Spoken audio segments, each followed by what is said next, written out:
y yo trabajo ahí en Lisboa, acá, el Observatorio Europeo de Drogas y Toxicodependencias, cubrimos 29 países y somos pocas personas y solo yo puedo tocar alcohol, porque es una agencia de drogas ilícitas.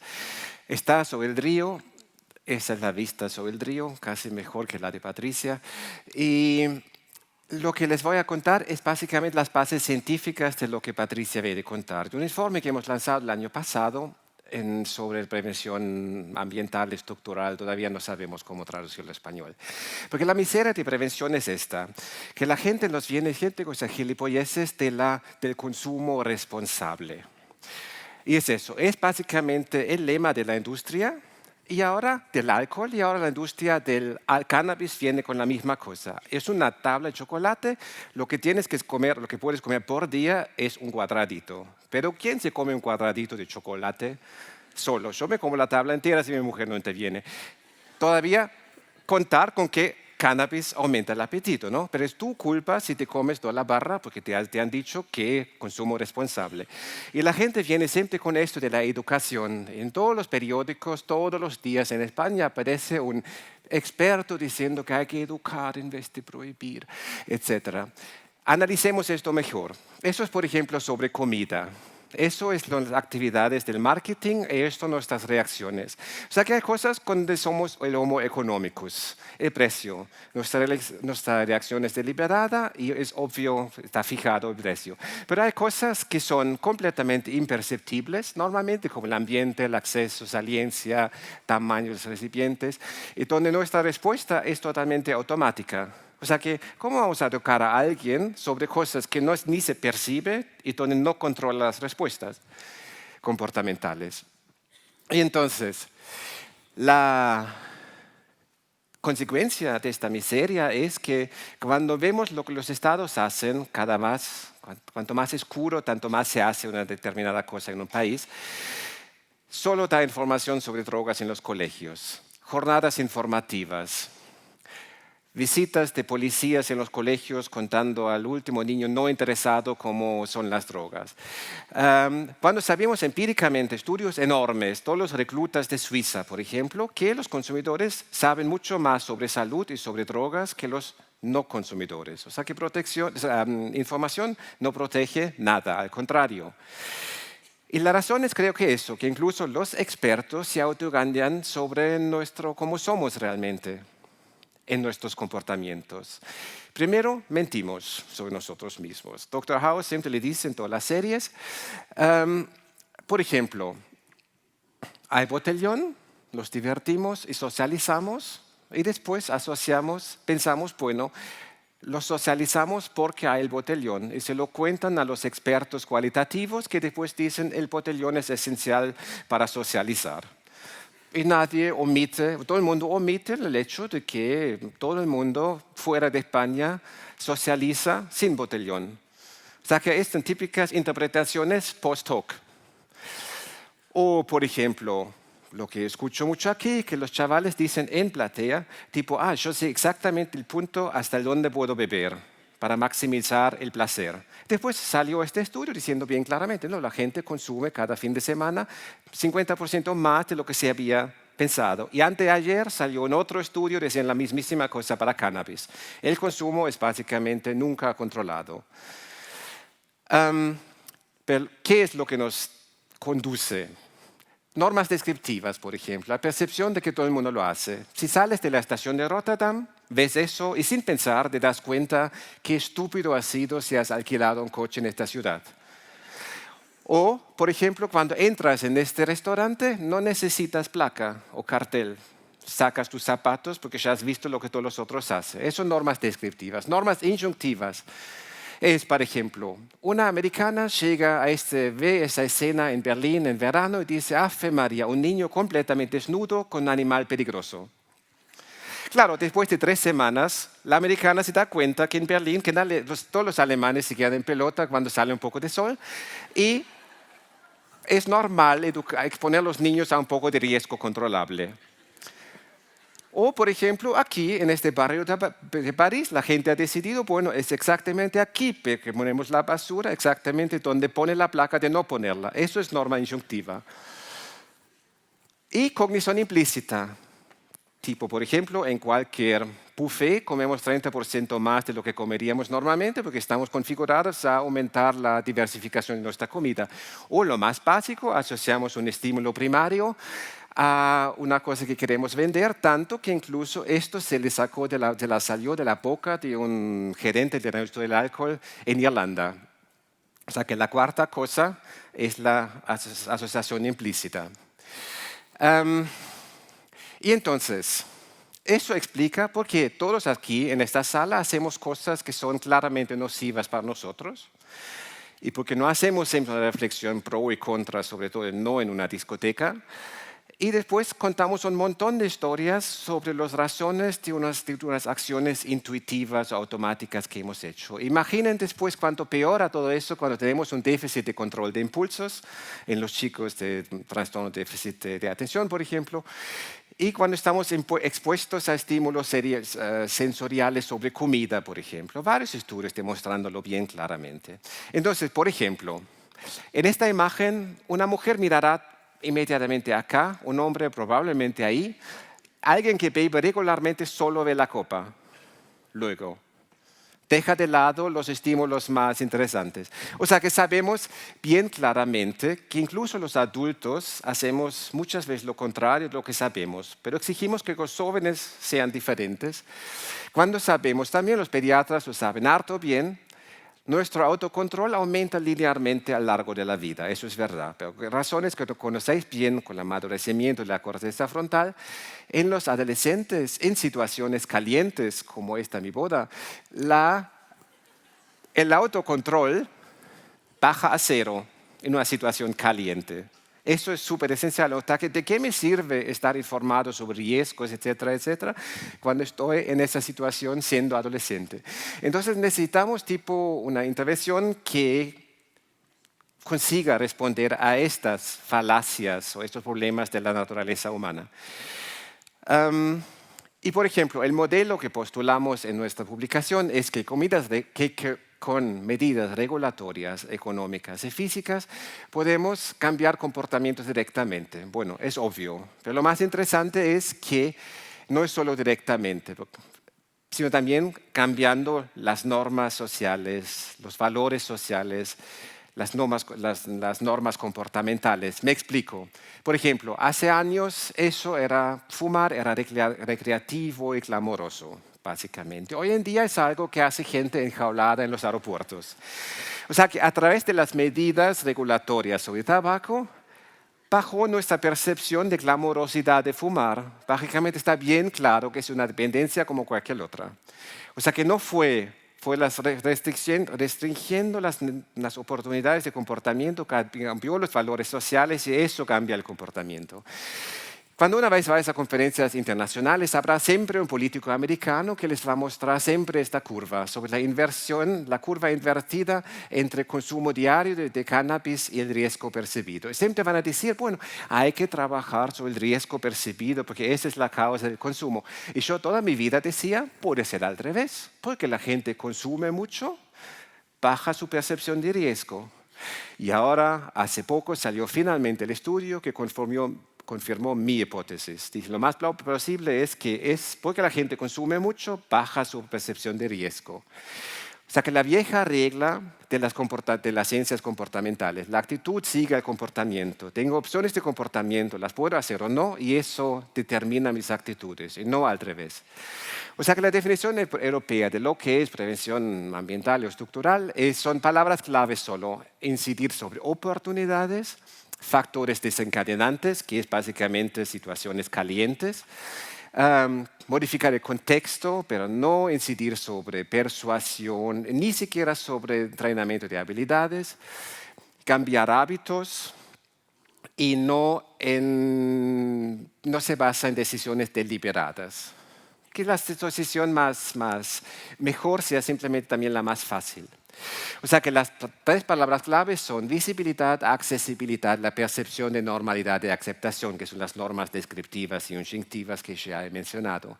Y lo de la agencia. Agencia es eso, la gente que sabe controlarse bien, es gente que sabe dejar los estímulos para su comportamiento que no quieren lejos. Por ejemplo, que esconden los chocolates, que no tienen la casa llena de alcohol. Esas son las técnicas más eficaces para aumentar mi autocontrol y no gastar todos mis recursos comportamentales conscientes, cognitivos, para no comer una tabla de chocolate que está todo el día en mi cara. O sea que son cosas que sabéis bien ya, cosas obvias, y obviamente los islandeses lo tienen hiper fácil porque tienen una política de alcohol de puta madre. Fantástica. Y una política de educación también. Pero habéis dado cuenta cómo ya con algunas pequeñas medidas que hay en Europa ya hemos cambiado ciertos hábitos y normas implícitas. Tipo el tabaco hoy en día la regla es solo fuera, alcohol solo dentro en muchos lugares. Y cannabis solo en casa o en salas de consumo, tipo coffee shops en Holanda. Porque si fumas fuera pagas 50 euros.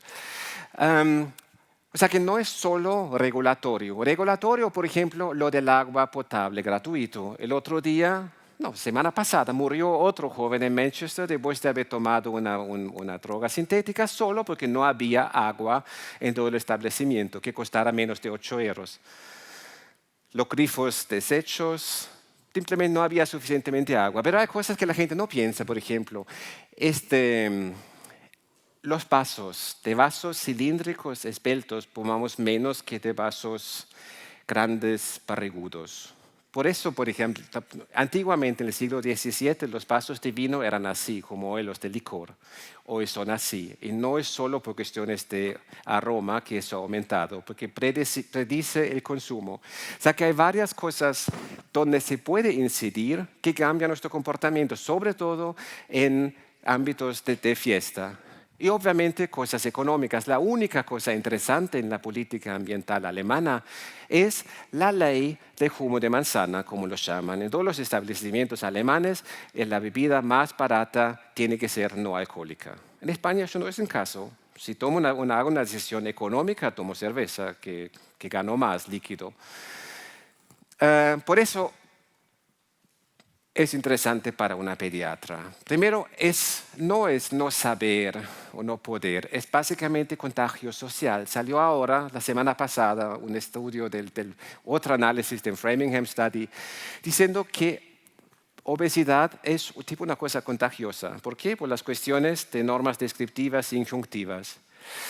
Y después tenéis que preparar a los padres y en los foros políticos a saber desmantelar esas chorradas que se le han contado antiguamente, como beber como rito de paso. Hay muchos expertos cualitativos que dicen que eso es importante, pero ahora salieron muchos estudios diciendo, pero ¿por qué entonces bajan las tasas de consumo en toda Europa, no solo en Islandia? Si fuera un rito de paso absolutamente importante para el desarrollo social de los jóvenes, ¿por qué entonces bajan? Ya no son normales. Es básicamente porque fue una de esas típicas interpretaciones post hoc. Observo algo, les doy una interpretación, como si fuera un psicoanalista. Y después, importante también, que la información aumenta las diferencias sociales. Yo llego a eso. Y confirmar a los padres también que no son fachas porque implementan básicas reglas sobre monitoreo o algunas reglas cuando se sale de casa y cuando se vuelve para casa. Porque hay siempre esta narrativa, otro experto que condena la tendencia a regulación necesaria en este país. Y me viene con estas cosas, por ejemplo, ¿sabe? Es impresionante. Sí, entonces, pero un joven también me ve conduciendo mi coche, me ve firmando contratos y me ve usando una tarjeta de crédito. Igual acepta que es una cosa que hace un adulto. Y además los estudios dicen bien claramente, el monitoreo parental funciona independiente del hecho si los propios padres consumen o no estas sustancias. Yo puedo exigir una cierta conducta a mi hijo de la buena manera, incluso si yo soy adepto a esa conducta. Y después la cosa de la manipulación. Ave María, dicen que eso es lo que Patricia acaba de decir, que es manipulación, etc. Pero ¿cómo si no nos gustaría? Si no nos gustase, básicamente todos tenemos smartphones que son típica el paradigma de la automanipulación, ¿no? Y en Facebook, que cree que acabamos por creer incluso ese tipo con las cosas que dice, o sea que todo el mundo se deja manipular. Instagram, sponsorizado en grandes cosas por la industria del alcohol, las grandes influencers. Y la gente me viene que no se puede implementar esas medidas porque son manipulatorias. O los pares, está bien claramente demostrado cómo la industria diseña el ambiente físico y espacial de los pares para que bebamos más. O sea, que usan todo lo que acabo de decir en su favor. Cuando se hace al revés, no se puede. Por eso es súper importante que los pediatras y una sociedad pediátrica, y por eso estoy súper orgulloso que una sociedad pediátrica me invite, hagan un poco más de apoyo a políticas básicas regulatorias como ya la tiene Islandia y no caer en esas trampas, de esas narrativas eternamente españolas, yo qué sé. O sea, que ¿cómo se puede aplicar la regulación de cannabis? Porque vendrá ya en algunos países, pero los ejemplos son malísimos. Los Estados Unidos ni cabe en la categoría de de regulación lo que acontece en Estados Unidos.